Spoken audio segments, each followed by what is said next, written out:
Veuillez prendre vos cahiers et noter. L'amour est l'action libre et gratuite d'une personne qui se décentre d'elle-même et de ses intérêts en donnant ce qu'elle a et ce qu'elle est pour le mettre au service du bien et du bonheur de quelqu'un d'autre. Je répète, l'amour est l'action libre et gratuite d'une personne qui se décentre d'elle-même et de ses intérêts, oui, en donnant ce qu'elle a et ce qu'elle est pour le mettre au service du bien et du bonheur de quelqu'un d'autre. Point. Je vois qu'il y a une question. Comment ça? Tu as lu dans ton dictionnaire que l'amour était un sentiment. Sur l'amour, qu'est-ce qu'on n'est pas comme bêtise, n'est-ce pas? Alors, je voudrais mettre les choses au point. Alors, il ne faut pas confondre aimer et ça me fait plaisir, par exemple. Souvent, on confond, on dit j'aime le chocolat ou j'ai aimé tel film. En fait, quand on dit j'aime le chocolat, on ne dit pas qu'on a envie le bien du chocolat ou qu'on a envie de se donner au film ou qu'on va lui confier notre vie. Quand on dit j'aime le chocolat, on dit en fait j'apprécie le chocolat. Le chocolat me fait plaisir. Ou bien telle chose est à mon goût. Tel film est à mon goût. Donc il ne faut pas confondre. Alors quand on parle de l'amour ici, évidemment, ce n'est pas dans ce sens-là. Ce n'est pas un tel est à mon goût. Alors on peut confondre.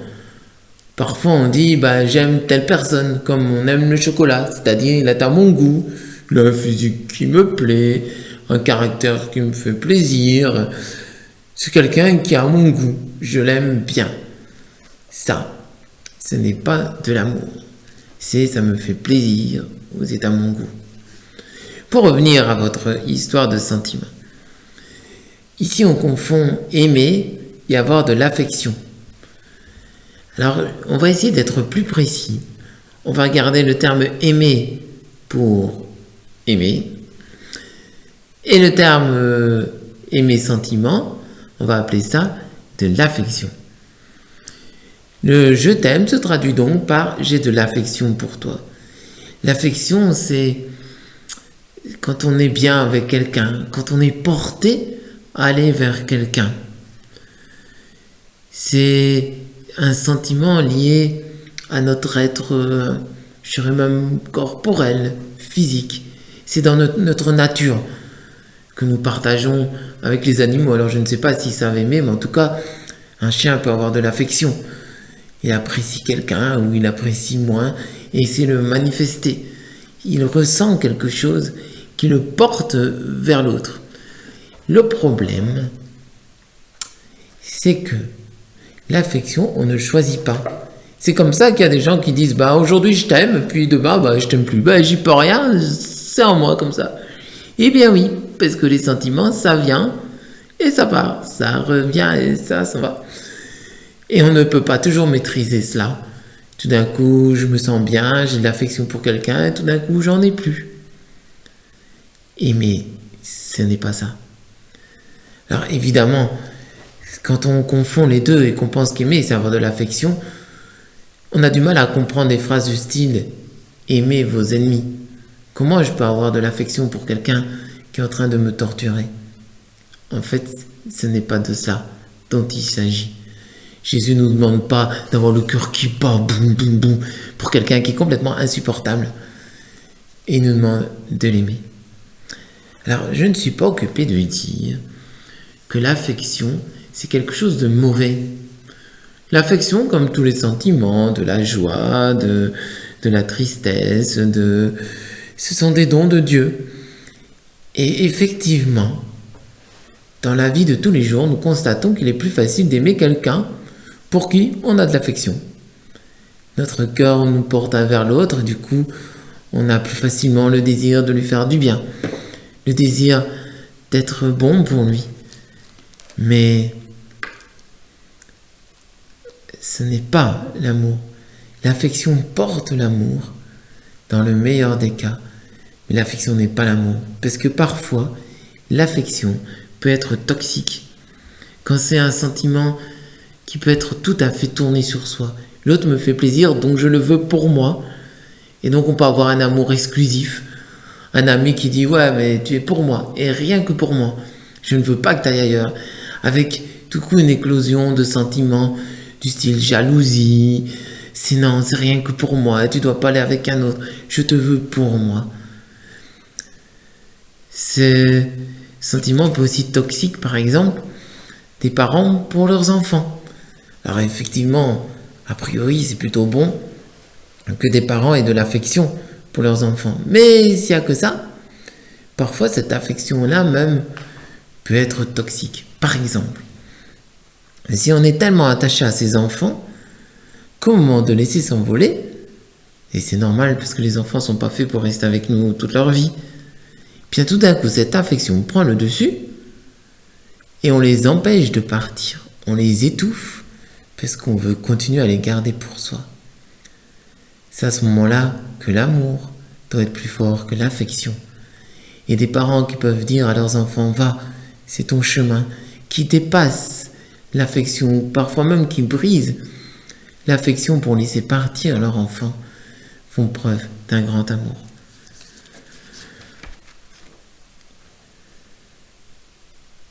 L'affection aussi la recherche de l'affection peut parfois nous empêcher d'aimer vraiment.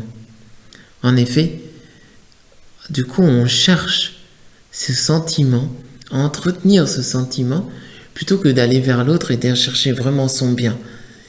Et l'affection peut être une recherche, presque une drogue, où on a besoin de l'autre parce que l'autre me fait du bien. Et une drogue vraiment tout à fait centrée sur soi. Alors ce qui est intéressant, c'est de constater que ce sentiment d'affection, parfois est très proche du sentiment de haine. C'est comme ça qu'on voit des couples qui sont basés juste sur un affectif, ou des amis juste basés sur un affectif. D'un coup, il y a un problème, et cet affectif tout d'un se retourne. Et ces personnes qui ne pouvaient pas se passer l'un de l'autre, qui se faisaient toutes sortes d'expressions extraordinaires d'affection, du jour au lendemain deviennent les pires ennemis, avec autant de haine qu'ils avaient d'affection. L'amour n'est pas capable de vivre ce genre de choses.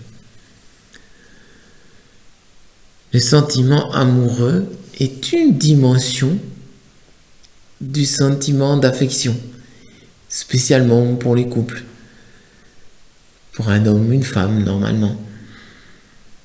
Mais méfiez-vous, souvent même dans un couple profond, ça commence par l'affection, mais quand il n'y a que de l'affection, c'est un couple qui n'est pas tellement solide. Parfois même, on peut avoir de l'affection, on peut tomber amoureux de quelqu'un qu'on n'aime pas vraiment. Il y a quelqu'un qui passe dans la rue, pouf, on tombe amoureux.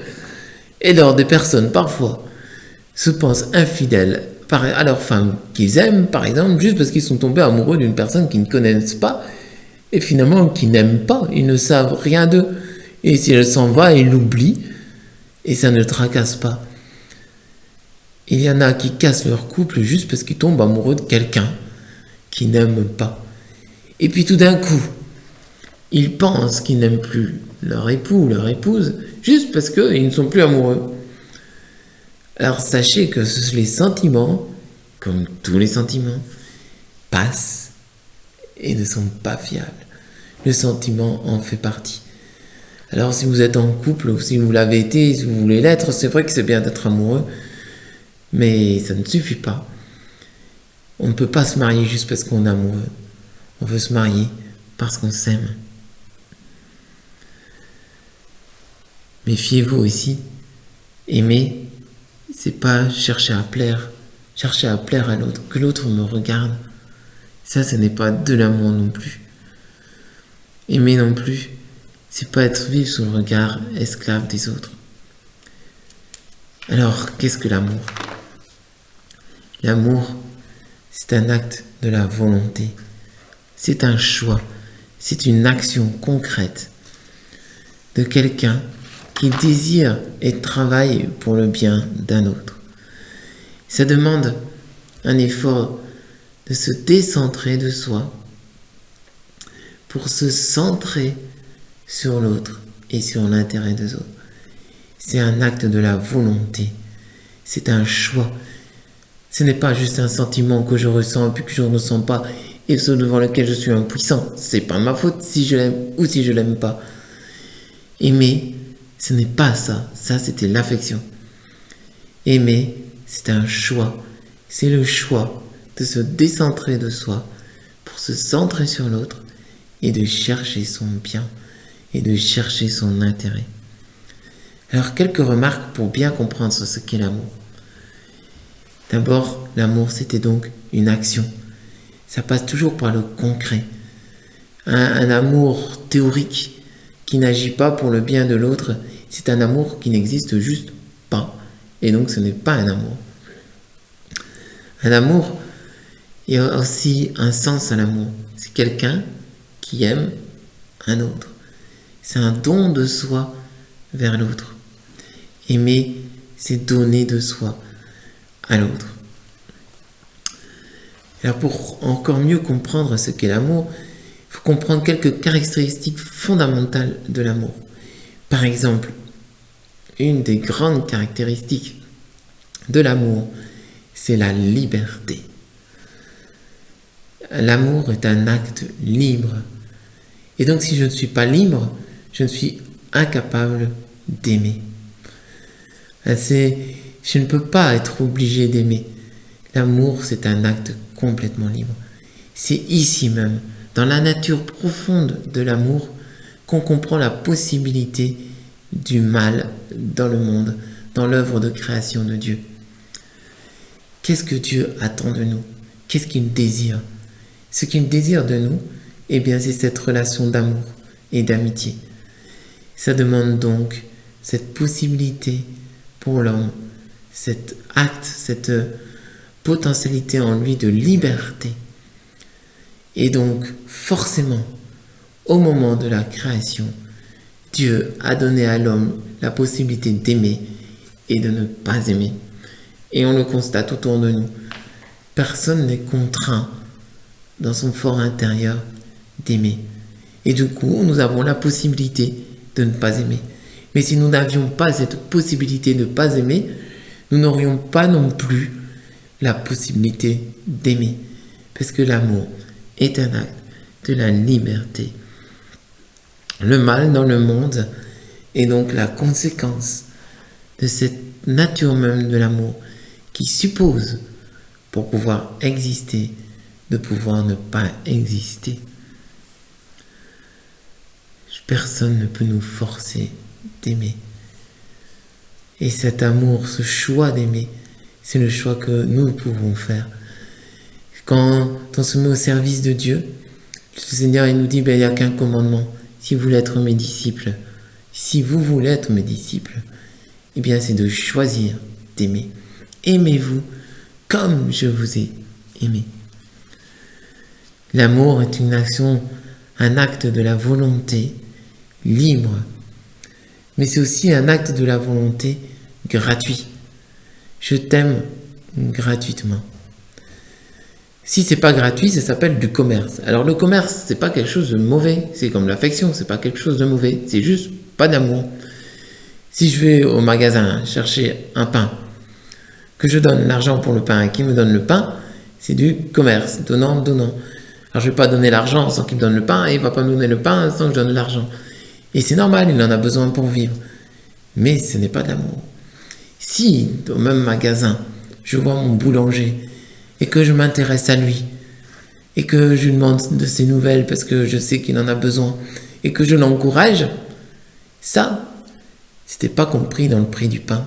Ça, c'est gratuit. Ça, c'est de l'amour. L'amour suppose toujours d'être gratuit. Sinon, ce n'est pas de l'amour, c'est du commerce. Et donc, des phrases du genre « Je t'aime si tu m'aimes », dans ce genre de situation, personne n'aime personne. Parce que aimer, à condition que l'autre aime, ça devient de « fais-moi plaisir et je te ferai plaisir ». Et ça devient du commerce et la personne ne s'aime. Et ce genre de relation toxique ne mène à rien. On pense être aimé, mais on est toujours dépendant de l'autre, on suspecte toujours l'autre, et puis on calcule. Et il n'y a pas d'amour dans ce genre de relation. La gratuité, c'est un lieu où on peut vérifier la qualité de notre amour. Est-ce que vraiment tu aimes? Eh bien, pose-toi la question, est-ce que ton amour est vraiment gratuit? Par exemple, si tu as rendu service à quelqu'un, puis au moment où toi-même tu es dans la misère, cette personne ne vient pas te rendre service et tu es frustré. Si tu es frustré de ça en disant, mais moi je l'ai aidé quand il était dans la misère, lui vient pas m'aider, c'est que ton amour n'était pas gratuit. Tu attends de l'aide que tu as donnée un retour. Chaque fois que tu es frustré, dans ces moments-là, tu n'es pas dans l'amour. C'est la gratuité qui nous permet de mesurer la qualité de notre amour. Évidemment, aller vers l'autre gratuitement, comme ça, c'est un risque.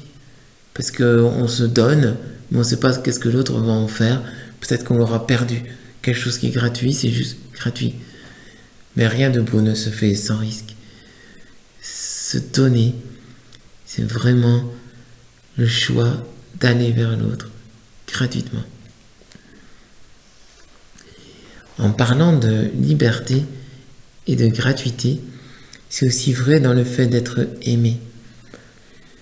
Si moi j'aime quelqu'un, je suis libre de l'aimer. Mais comme aimer, c'est toujours une relation de quelqu'un envers un autre, l'autre est aussi libre de recevoir ou de ne pas recevoir l'amour que je lui donne. Quand je donne quelque chose à quelqu'un et qu'il ne le reçoit pas, eh bien je ne peux pas l'imposer. Si j'impose mon amour, si je ne laisse pas l'autre libre de recevoir ou pas l'amour que je lui donne, si je ne laisse pas l'autre libre, alors ce n'est pas non plus de l'amour. L'amour suppose la liberté de celui qui donne et de celui qui reçoit. C'est pour ça aussi que notre relation à Dieu est tellement dépendante de notre liberté. Dieu ne fait rien en nous sans notre choix et notre liberté, sans l'adhésion de notre cœur. Parce que Dieu respecte notre liberté. Parce que recevoir l'amour de Dieu, c'est être aimé. Et être aimé suppose aussi la liberté. Eh bien, Dieu ne peut pas, ne veut pas, puisqu'il nous aime, agir dans notre cœur sans que nous lui en ayons donné l'autorisation. L'amour est gratuit. Si vous voulez être aimé, eh bien, sachez que c'est impossible de travailler à être aimé. Si jamais vous cherchez à être aimé, il y a des gens parfois qui s'esquintent à chercher l'amour partout et qui vont rendre service en espérant d'en avoir en retour. Et du coup, ce n'est plus vraiment de l'amour, c'est du commerce, j'attends de l'autre quelque chose. Eh bien, quand on cherche à grappiller partout à être aimé, en fait, ces gens-là se rendent très malheureux parce que l'amour est gratuit.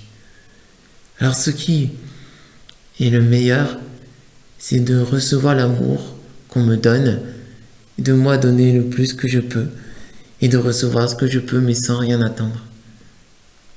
Si j'exige quelque chose, si j'exige de l'amour d'un autre, je le rends incapable de m'aimer.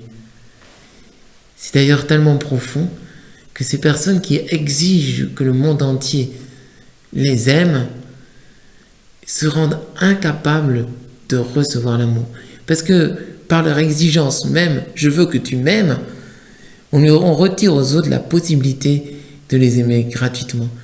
Et du coup, ils se forment une barricade autour d'eux par leur exigence d'aimer. Tu dois m'aider, tu dois m'aimer, tu dois me rendre service. Et du coup, ces gens-là, on ne peut plus les aimer gratuitement. Ils se mettent un mur qui les rend tellement malheureux. Ils voudraient être aimés. Et ils agissent avec ce cœur exigeant. Ils se rendent incapables de recevoir l'amour que les gens voudraient donner. Il faut avoir le cœur pauvre pour réussir à être aimé. Et au plus on a le cœur pauvre, on n'exige rien du tout des autres. On accepte de n'être rien, qu'on se rend capable de recevoir beaucoup. Et notamment de recevoir l'amour de Dieu. C'est les cœurs pauvres qui sont tellement simples, qui n'exigent rien, qui se rendent capables d'être aimés. C'est pour ça qu'une des béatitudes, c'est « Heureux les pauvres de cœur, car le royaume de Dieu, ce royaume d'amour, leur est donné. » C'est quand on a ce cœur humble et pauvre, c'est-à-dire qu'on n'exige rien des autres, qu'on peut se rendre capable de recevoir la gratuité. Il y a le Cantique des Cantiques, dans la finale de Cantique Cantique, il est dit « Qui offrirait toutes les richesses de sa maison pour acheter l'amour, ne recueillerait que le mépris. » Quand on veut acheter l'amour, on ne recueille que le mépris. Quand on ne veut pas l'acheter, on peut le recevoir. Je voudrais encore dire un petit mot sur l'amour vrai. Aimer donc, c'est cette action de se décentrer de soi pour se centrer sur l'autre, pour travailler à son bien et à son bonheur. Alors remarquez bien que c'est pour travailler à son bien et à son bonheur. C'est pas pour faire ses caprices, c'est pas pour être soumis d'une façon toxique à l'autre sous sa coupe, où on est obligé de faire tout ce qui lui fait plaisir. Non, c'est travailler au bien de l'autre. Par exemple, des parents qui travaillent au bien de leurs enfants, c'est pas faire tous leurs caprices, c'est vraiment chercher le bien de l'autre. Chercher le bien de l'autre, chercher son bonheur, son vrai bonheur. Eh bien, c'est ça, aimer vraiment quelqu'un d'autre. Le démon qui veut nous empêcher d'aimer, eh bien, veut nous empêcher d'aimer dans toutes les phases de l'amour, et notamment une, c'est sur la liberté. Une des manières d'agir, le démon, c'est de nous enlever la liberté. C'est pour ça que les assuétudes, la drogue, l'alcool, quelqu'un, par exemple, qui est complètement saoul, a perdu sa liberté, et à ce moment-là, est incapable d'aimer. Et au moins nous sommes libres, au moins nous sommes capables d'aimer. Alors après, c'est pas parce que nous sommes libres que nous utilisons cette liberté pour aimer. Mais en tout cas, si nous ne sommes pas libres, nous devenons incapables d'aimer. Et donc tous les gens dans le monde entier qui ont perdu leur liberté à l'intérieur, eh bien, se sont coupés de l'amour. Alors, je voudrais redire pour que vous compreniez bien, pour que vous puissiez redire cette définition de l'amour autrement. Donc l'amour, c'est se donner à l'autre. L'amour, c'est aussi, une autre manière, c'est se détourner de soi pour se rendre présent à l'autre. Pour dire aussi autrement, l'amour, c'est quand l'autre devient important pour moi. Il devient le but de mon action en lui-même. C'est rendre les autres importants pour moi, que j'ai envie de travailler aux autres. Ça, c'est aimer.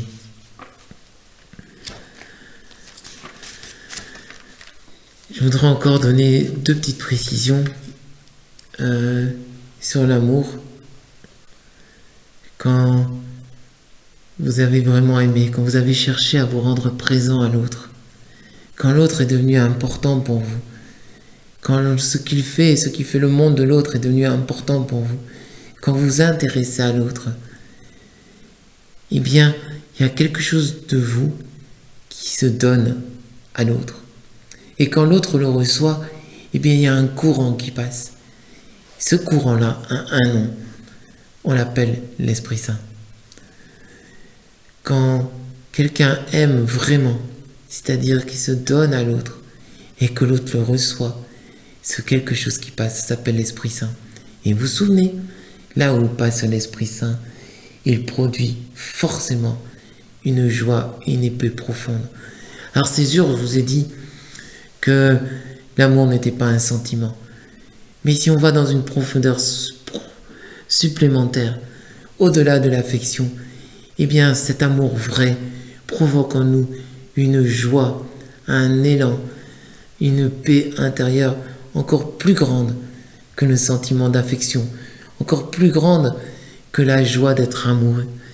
Cet amour-là est profond. C'est pour ça qu'on pourrait donner encore une autre définition de l'amour. L'amour, c'est aussi cet élan profond qui m'habite et qui me pousse à désirer et à faire le bien de l'autre. C'est ce désir profond et enthousiaste que l'autre soit heureux. La preuve que l'Esprit Saint habite dans votre cœur, c'est qu'au fond de vous, dans une dimension très profonde de votre être, dans la dimension spirituelle de votre être, eh bien ce désir ardent de faire le bien et de vouloir le bien de tout ce qui vous entoure est la preuve de l'action de l'Esprit Saint. C'est comme un jaillissement continuel qui veut se mettre en route pour les autres, pour leur bien. Cet élan profond, ce désir puissant, ce don de l'Esprit Saint produit en nous une joie et une paix que nul ne peut nous ravir. Aimer et être aimé est la plus grande joie du monde, et même c'est la joie du paradis, la joie d'éternité. Et quand nous entrons dans cet amour vrai, quand on arrive à aller plus profond que les sentiments, que le faire plaisir, que le commerce, que je t'aime si tu m'aimes, quand on se décentre de soi pour aimer l'autre, quand aussi on en arrive à être pauvre de cœur pour recevoir l'amour qui nous est donné, quand cette communion d'amour passe, quand l'Esprit Saint passe, on goûte déjà les joies du paradis. Le paradis, c'est l'amour infini.